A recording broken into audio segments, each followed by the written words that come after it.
In this video, I'll talk about ways to store small parts and keep them organized. This can lead to incredible gains in your motivation and productivity. If you develop engineering projects either as a professional or as a hobbyist, then you can probably relate to the problem I'll discuss in this video.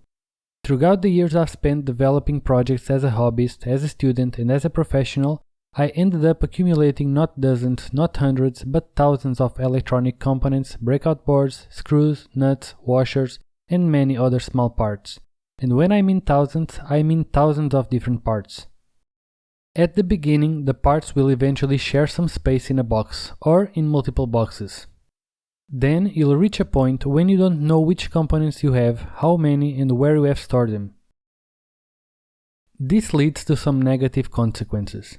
Despite my efforts to manage this, it always became frustrating when I found myself wasting more and more time looking for components instead of making projects. It was very annoying to break my creative moments because I had to stop focusing on the project to find the components and parts I needed without even knowing if I still had them or if I had already used them. This made me switch tasks all the time, which is very bad for productivity. I needed to find a solution for this to be able to stay in the zone and be more productive while leaving behind the frustration of wasting time looking for components. Next, I will show you some solutions I went through, and in the end I'll show you the solution I have been using with great success.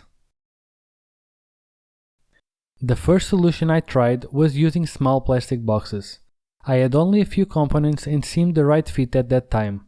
This is the easiest, cheapest, and the most obvious type of storage when you have only a few dozen parts. These small plastic boxes with dividers can easily be stored in a drawer or even in a small bag or case that you can carry with you when going to your local hackerspace, to hackathons, or to work in some remote place. The second solution I tried was plastic drawer modules, which are a very common solution that a lot of people use in their electronics labs. I started buying stackable drawer modules and they increased my storage capacity quite a bit. The storage and organization issue was gone for some time. I put a label in every plastic drawer with the component name to make everything easy to find. However, the portability benefit was gone. Once more, as my inventory grew, I faced another problem. The plastic drawer modules were taking too much space. You can have a big workshop, but the amount of drawer modules you can have is limited to the amount of free wall space. Time to move on to the next solution. Considering the pros and cons of the previous solutions, I went back to the plastic boxes, but opted for bigger ones with bigger compartments. This way, I could fit bigger components into the boxes and still was able to take some with me in case I needed to. Stacked boxes still take some wall space, but at least now there is also depth as a third dimension, allowing me to store more components in the same wall space as before.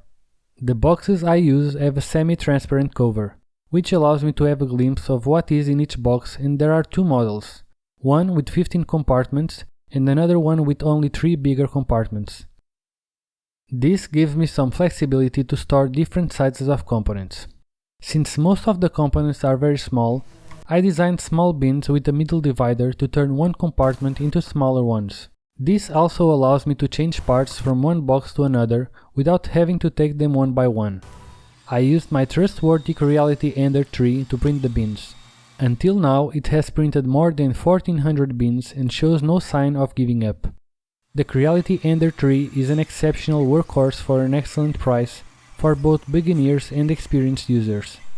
If you want to get the files for the bins, check the link for the blog post in the description below.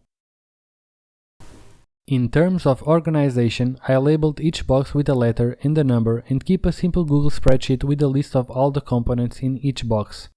This way I can easily keep track and find any component in a very short time from any multimedia device with an internet connection. I know that there are some apps for inventory organization, but I started with a spreadsheet and it has been working for me. This solution has been working for me very well. With this storage and organization method, I am able to easily keep track of about 3000 different components and reach for any of them in only a few seconds. It may seem like a lot of time is needed to keep everything organized, but the time spent is nothing when compared to the time saved when looking for components stuffed in big boxes or drawers. Less time spent looking for components means more time invested in being creative and making projects without interruptions. Let's make a final review of what was discussed in this video. We discussed the problem of component storage and organization and how it can cause delays in your projects and drops in productivity. We looked at 3 different solutions to solve the problem. Solution number 1 was about using small parts boxes, which are okay for a small amount of parts. The second solution was using stackable drawer modules, which are okay for medium and large amounts of parts, but can take a lot of space and are not portable. Solution number 3 consists in using larger plastic boxes and the Google spreadsheet.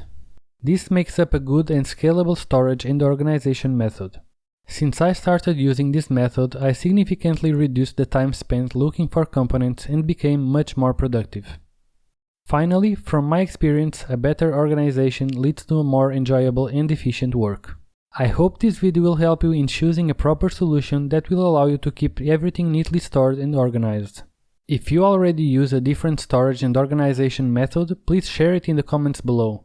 I would love to hear about it. I hope you liked this video. If you did, please subscribe, click the bell not to miss any updates, give a thumbs up, and please share our videos. Also, check Zero to Hero Engineering for more content. See you next time!